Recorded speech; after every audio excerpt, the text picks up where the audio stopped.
Hi hello नमस्कार, मैं हूँ यश सलगरकर और आप सबका एक बार फिर से बहुत बहुत स्वागत है वायन कंटेंट फैक्ट्री में।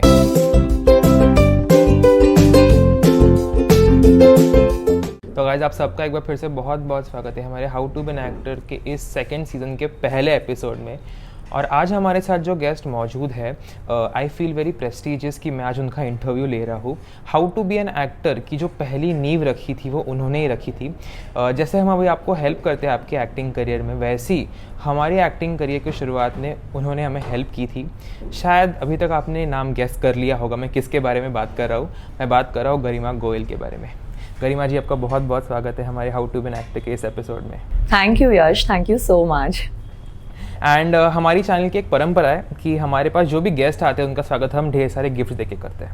अच्छा, स्टार्टिंग में gift Yes. Wow, that's nice. तो हमारा पहला सेगमेंट वही है, गिफ्टिंग का सेगमेंट। तो चलिए हम स्टार्ट करते हैं हमारा फर्स्ट सेगमेंट जो है #रिवाज।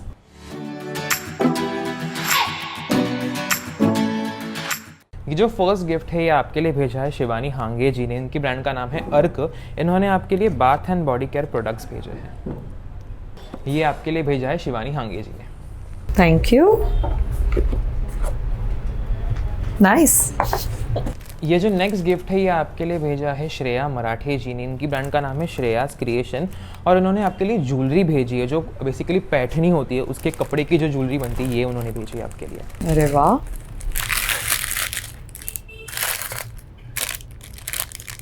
How cool is this. Thank you Shreya, very nice. ये जो नेक्स्ट गिफ्ट है ये आपके लिए भेजा है ईशा ठाकुर जी ने। इनके ब्रांड का नाम है पिटारा और उन्होंने आपके लिए bath and body care products भेजे हैं और इनकी खुशबू बहुत ही यूनिक है, यू कैन स्मेल इट।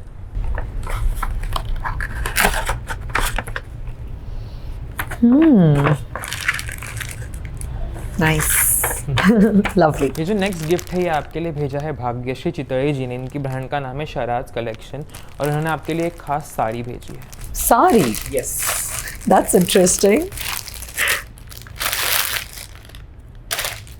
क्या बात है, thank you Bhagyashree ji, love it.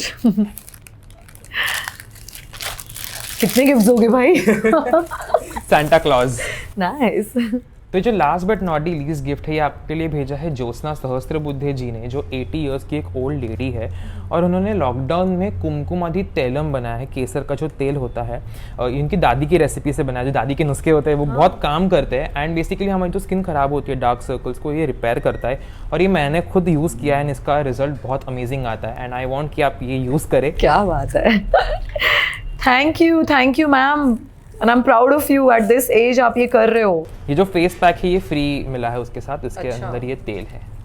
Serious. अरे वाह, definitely gonna use this. Thank you. I hope आपको सारे ही गिफ्ट्स बहुत ज़्यादा अच्छे लगे होंगे। ये यस। तो अभी हम जहाँ पे शूट कर रहे हैं ये लोकेशन है 0 डिग्रीज, ये वर्सोवा में है और इनकी एम्बियंस वगैरह काफ़ी अच्छी है। यहाँ पे हम इंटरव्यू हमारा शूट कर रहे हैं। आप भी यहाँ पे आ सकते हैं, जो भी डिटेल्स आपको डिस्क्रिप्शन में मिल जाएंगे। तो अभी गिफ्ट देने का सिलसिला ख़त्म होता है। अभी जो हमारा नेक्स्ट सेगमेंट है, जो बातों का सिलसिला है, उसको हम स्टार्ट करते हैं। चलेगा? यस। चलिए हम स्टार्ट करते हैं हमारा सेकंड सेगमेंट जो है दिल खोल बातें।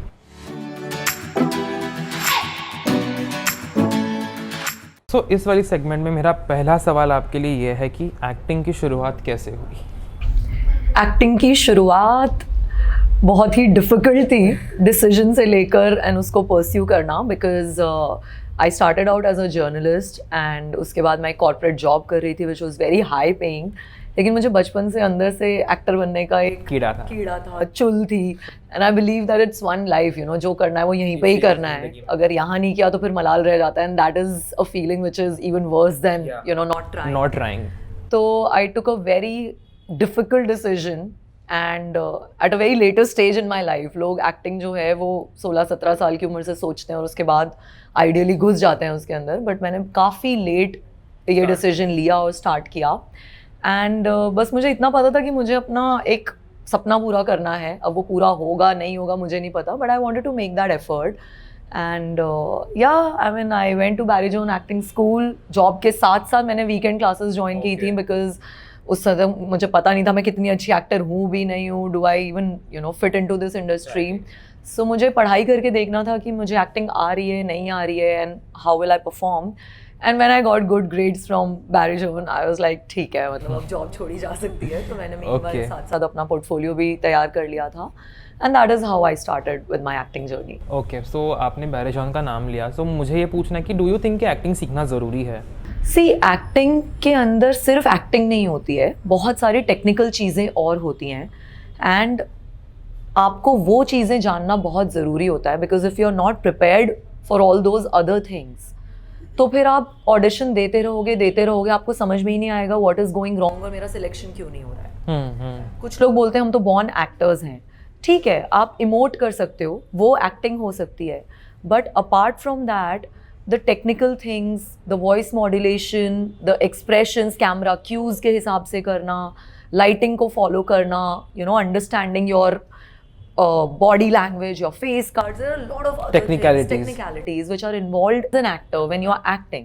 हाँ, अगर आप थिएटर करना चाहते हो, आप स्टेज एक्टिंग करना चाहते हो, वहाँ पे ये सब चीज़ें इतनी ज़्यादा मैटर नहीं करती हैं। तो अगर आपको एक्टर बनना है तो आप you know you can start from there, but किसी टाइप की एक technical know how and knowing कि एक्टिंग क्या होती है रियलिटी में, वो जानने के लिए मुझे लगता है कि थोड़ा सीखना ज़रूरी है। ओके, सो जैसे कि टेक्निकलिटीज़ की बात होगी, सो आपने थिएटर भी किया है, सो थिएटर का कुछ एक्सपीरियंस बताना चाहेंगे? सी, थिएटर एक मुझे लगा मैंने बहुत बाद में किया, जबकि मुझे स्टार्टिंग में करना चाहिए था, बिकॉज वो एक नींव रख सकता है आपकी एक्टिंग की। कैसे अगर कोई सिंगर है या कोई म्यूजिशियन है वो रियाज करते हैं, करेक्ट? तो acting is also a form of art which people don't realise that it is. इसको आप जितना निखार सकते हो, जितना आप इसका डेली रियाज करोगे, उतनी आपकी स्किल बेटर होगी। अनिल कपूर जी जो हैं वो आज भी एट दिस एज, अगर आपने उनको सुना होगा, he is so passionate about acting that वो आज भी अपनी वॉइस मॉड्यूलेशन एक्सरसाइजेस करते हैं, वो आज भी यू नो मिरर के सामने खड़े होकर अपनी चीज़ें रिहर्स करते हैं। उन्हें ज़रूरत नहीं है, वो इतने सालों से एक्टिंग कर रहे हैं and you can still see that craft in the characters that he's playing today also. He's having a ball of a time, you know, he's enjoying the kind of roles that he's doing. और उनकी वो चीज़ नज़र आती है। अनुपम खेर जी कितने characters वो कर चुके हैं। ये लोग ऐसे लोग हैं जो डेली रियाज करते हैं। सो थिएटर मेरे हिसाब से एक ऐसी जगह है जो आपको बहुत होन अप करता है, आपके स्किल सेट को बहुत होन करता है, बिकॉज पॉलिश करता है। कैमरा के सामने भले ही ना हो, बट आप समझो कि आपको एक ही मौका मिल रहा है यहाँ पे लाइव ऑडियंस के सामने परफॉर्म करने का। So all your senses, everything has to be so much in the moment that there is no escape. So theatre तो मतलब रियाज का highest form, I would say. Okay. So you have a channel, Garima's Good Life. So how did you started with Garima's Good Life? यार मैं ना acting से honestly तंग आ गई थी, मैं थोड़ा डिप्रेशन में चली गई थी, बिकॉज मुझे उस टाइप के असाइनमेंट्स मिल नहीं रहे थे जो मैं करना चाह रही थी। एंड एक्टिंग और you know the film industry, TV industry, actor बनने का सोचना एक अलग थॉट है। अगर आप बहुत अच्छे एक्टर भी हो वो भी बहुत अच्छी बात है, बट काम मिलना, काम ढूंढना, काम की रोज़ जद्दोजहद के लिए निकलना is a very different ball game all together. ये दो बहुत अलग चीज़ें हैं, मैं ऐसा समझती हूँ। आप एक बहुत अच्छे एक्टर हो सकते हो, but if luck is not on your side and you are not going to the right places, you don't you know get those right connections, तो ज़रूरी नहीं अच्छा एक्टर होते हुए भी आपको काम मिल जाए। बहुत लोगों के अंदर टैलेंट है, बट काम ढूंढना एक अलग ही टैलेंट है, I would say. Very true. तो मेरा वो काम ढूंढने वाली चीज़ जो थी वो बहुत ज़्यादा सक्सेसफुल नहीं हो पा रही थी, and for XYZ reasons I was not getting the kind of work that I wanted to do. हाँ, तो वो मुझे थोड़ा सा you know it was making me a little depressed, and I am a person who likes to express myself, being a journalist also. तो I was looking for a medium जहाँ पे मैं खुद को एक्सप्रेस कर सकूँ, जो मेरी एक इंडिविजुअलिटी है मैं उसे भी एक्सप्रेस कर सकूँ, जो कहीं ना कहीं इन द प्रोसेस थोड़ी सी दब रही थी। And that's how the idea of starting a YouTube channel came up.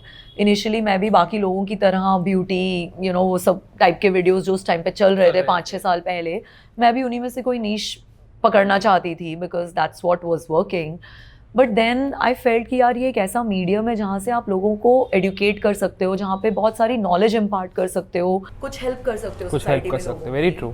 तो दैट्स हाउ अपने शूट्स पे वीडियोस बनाते बनाते मुझे ये आइडिया आया कि why not start a series called how to become an actor, because इतना यूथ, इतने लोग, बहुत लोग ऐसे हैं जो एक्टर बनना चाहते हैं, जो may be like 40s 50s 60s में भी पहुंच गए हैं, बट किसी को पता ही नहीं है कि how to begin this journey. तो क्योंकि मैंने एक आउटसाइडर की तरह इस जर्नी को स्टार्ट किया था और मुझे लगा कि मेरे पास जितनी नॉलेज है, जितना मैं जानती हूँ, why not share it with everyone. And I didn't know कि ये सीरीज़ लोगों को इतनी पसंद आएगी, दैट मेरे जो शुरू के वायरल वीडियोस थे वो सब एक्टिंग रिलेटेड और इसी जोन से रिलेटेड थे। तो या that's how it all started.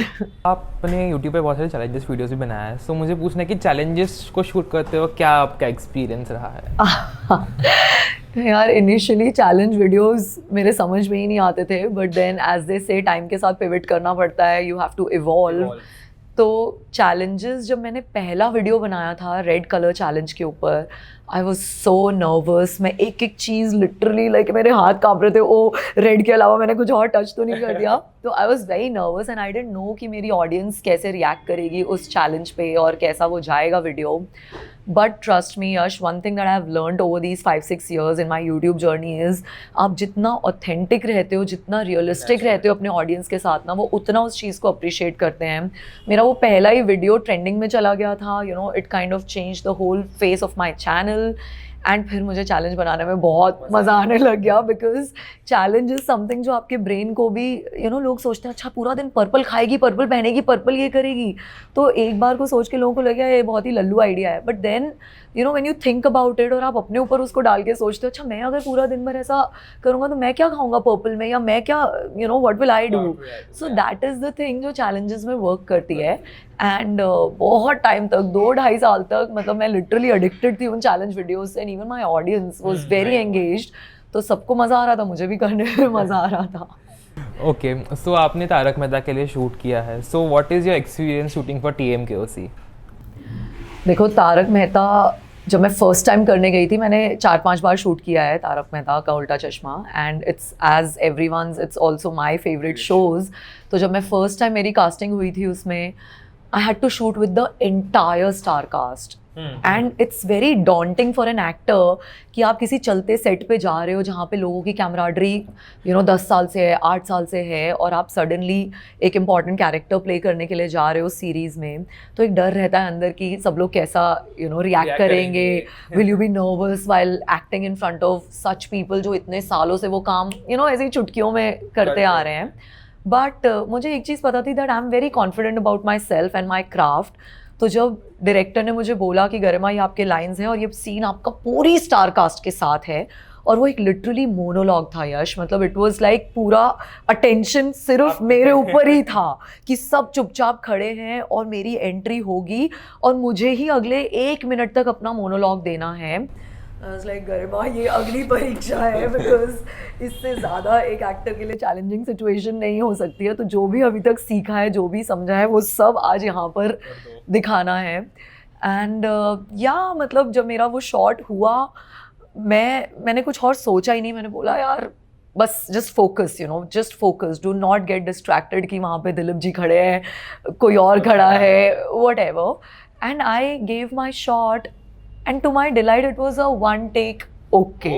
Yeah, the crew actually clapped for me कि मतलब इस बंदी ने आके बिना नर्वस हुए टेक दे दिया। और मैं सोच रही थी डायरेक्टर शायद बोलेंगे कि वन मोर, मैं सर की तरफ देख रही हूँ, एंड ही वाज लाइक, मतलब, and I am a directors person, तो मुझे डायरेक्टर्स एक्टर हूँ, डायरेक्टर ने अगर ओके बोला तो हो गया, मतलब okay. So it was a good experience. And then क्योंकि मैं काफ़ी बार उनके सेट पे गई एंड सबसे दोस्ती हो गई, सो फिर मज़ा आया। नेक्स्ट टाइम जब गई तो I was not nervous, then I was chilling with everyone and I was talking to them, they were also very curious, तुम्हारे यूट्यूब चैनल के बारे में बताओ सब कुछ। राज ने मुझसे इंस्पायर होकर आज भी वो मेरे को बोलता है कि you know he started his YouTube journey. So yeah it was fun. Okay, so you have made various YouTube videos for Crime Patrol also. So आपने काम किया है काफ़ी सारे एपिसोड में. So how is the casting process for an episode? एक बताइए ना कुछ उसके बारे में. So Crime Patrol, as we all know, is one of the most popular episodic genres shows on television till date, apart from I think CID. CID के बाद अगर मैं सोचूँ तो वो Crime Patrol ही है. कास्टिंग प्रोसेस सबका सेम ही है. यू नीड टू आइडेंटिफाई, अगर आप एक इंटेलिजेंट एक्टर हो जो स्ट्रगलिंग फेज में है या जो ऑडिशन फेज में है, आप पहले ये देखो कि कौन सा प्रोडक्शन हाउस उस शो को बना रहा है. कोई भी शो, टीवी है या मूवी है, क्योंकि प्रोडक्शन हाउसेस का नाम हमेशा आता है क्रेडिट्स में. तो आप ये देख लो कि वो प्रोडक्शन हाउस कौन सा है, and then you try and find out कि उस प्रोडक्शन हाउस के लिए कास्टिंग कौन सा, कोई एजेंसी करती है या वो लोग अब उनके इन हाउस कास्टिंग डायरेक्टर्स करते हैं. You need to do your homework. कोई भी आपको प्लेटर पे लाके कोई भी चीज़ नहीं देने वाला. Very true. तो मुझे पता था कि ऑप्टिमिस्टिक्स क्राइम पेट्रोल बनाता है, बहुत सारे प्रोडक्शन हाउसेस बनाते हैं. तो मैंने मेरे फ्रेंड से पूछा कि भाई इनकी कास्टिंग कैसे होती है, कहाँ होती है. तो उन लोगों ने मुझे ऑफिसेस बताए कि आप यहाँ पे जाओ, इन लोगों से, ये कास्टिंग डायरेक्टर्स हैं. 2-3 लोगों के नंबर्स दिए. I called them, I told them कि मुझे इंटरेस्ट है क्राइम पेट्रोल करने में, क्योंकि तब तक मैं सावधान इंडिया करती आ रही थी. बट सावधान इंडिया वाले कास्टिंग डायरेक्टर्स क्राइम पेट्रोल का नहीं करते हैं. मोस्टली इन हाउस कास्टिंग होती है क्राइम पेट्रोल के लिए. So I found that out and I started going to their offices. मैंने ऑडिशंस दिए. Immediately they are on a lookout for good actors. तो अगर आप थोड़ी भी अच्छी एक्टिंग रियलिस्टिक कर सकते हो, क्योंकि crime petrol is all about realism, वहाँ पे वो टीवी वाली और वो बनावटी एक्टिंग नहीं चलती है. तो मैं गई and they like my work. Immediately पहले ऑडिशन के बाद ही मुझे कॉल आ गया था क्राइम पेट्रोल के लिए. And I tell you very funny story. मैं तब तक जो भी काम करती थी उसमें हम एकदम डेक्ड अप और ऐसा मेकअप, हेयर एकदम प्रॉपर होता था. क्राइम पेट्रोल का जब मैं पहला एपिसोड, मुझे पता है, मैंने वीडियो देखा है ये. Oh my God, they were like ठक ठक ठक ठक. मैं बोला दादा मेकअप हो गया, बाल बना दो दीदी. नहीं नहीं मैडम, गांव का स्टोरी है, ऐसे ही करना है. एंड मैंने बोला ये क्या है. So that was something very new for me. It took me a while टू surrender to that no makeup look and that no properly done hair look. But जब एक बार आपको उसका चस्का लगने लगता है ना, कि आपको समझ में आता है वो चीज़ आपको कैमरा पे कैसी प्रेजेंट करती है और आपकी एक्टिंग को कैसे वो बेटर दिखाती है to make that character realistic, उसका एक अलग मज़ा है. सो या वेरी ट्रू. सो आपने बहुत सारे सीन्स किए जिसमें आपका खून भी हो चुका है. सो कुछ बताइए कि मर्डर सीन कैसे शूट होता है, फिर how is the experience shooting a murder scene. Murder scenes बहुत डिफिकल्ट होते हैं भाई. और स्टार्टिंग में मुझे समझ नहीं आता था कि मेरा खून ये कैसे करने वाले हैं. पेट में चाकू मारेंगे, गला दबाएंगे, क्या करेंगे, कभी मिट्टी में गाड़ देते हैं. सो मैं इतना परेशान हो गई थी लिटरली ये मर्डर वाले सीन से, कि जब मुझे कॉल आता था ना क्राइम पेट्रोल की कास्टिंग के लिए, आई वाज लाइक पहले ये बताओ मर्डर कैसे होगा मेरा. बोलते थे क्या. मैंने बोला हाँ, मुझे अगर तुम लोग मिट्टी में गाड़ोगे मेरे को नहीं चाहिए, मुझे क्लीन मर्डर चाहिए. नहीं बोला कि पहला ऐसा येड़ा एक्टर है जो पूछता है मेरा मर्डर सीन कैसे शूट होने वाला है. बिकॉज मर्डर की भी भाई बहुत ऐसे नुआंसेस होते हैं. पेट में चाकू लग रहा है तो आपको पूरा मतलब वो वैसे इनैक्ट करना है. गला दब रहा है तो अब 6 बार अगर रीटेक हो रहा है तो गला लिटरली पकड़ा जाएगा ना. मैं थोड़ी सी नाजुक हूँ, तो मुझे ऐसा लगता था कि नहीं भाई मेरे को ऐसा वाला सीन मत देना जिसमें बहुत स्ट्रगल होगी या जो भी होगा. But jokes apart, murder scenes जो होते हैं लोगों को लगता है बहुत ईजी होते हैं, but they are not, because they involve a lot of technicalities, lot of technical things. तो वो भी अपने आप में एक बहुत चैलेंजिंग चीज़ होती है. मरने के बाद भी अगर आप पड़े और आप जोर जोर की सांसें ले रहे हो तो डायरेक्टर वहाँ से चिल्लाएगा कि भैया मर्डर हो चुका है तुम्हारा. तो मतलब काफ़ी अलग चीज़ थी मेरे लिए. So talking about the movies, you have shot for Lipstick Under My Burqa. So how is your experience for that movie? Movie का एक्सपीरियंस एक बहुत ही डिफरेंट अगेन मेरे लिए एक्सपीरियंस था. बिकॉज जहाँ टीवी में स्पीड मैटर्स, आपको सारी चीज़ें फट फट फट फट सीन्स शूट किए जाते हैं, मूवी उतना ही रिलैक्स्ड होता है. बिकॉज वो दिन के 2 सीन मैक्सिमम आराम से होता है, 2.5 सीन शूट करते हैं. तो मुझे जाके लगा सेट पे, मैंने बोला ये क्या हो रहा है भाई, यहाँ पे तो मतलब इतने आराम से सेट पे जाके, अभी मैम आइए नाश्ता करिए, अभी लंच टाइम हो गया, लंच खा लो. मैं शूट कब करवाओगे. लग रहा है आपका सीन अभी नेक्स्ट आ रहा है. So Lipstick Under My Burqa में again I was very lucky that I got to work with Konkona Sen Sharma, who is one of the finest actors in our times, and Alankrita Srivastav, who was our director.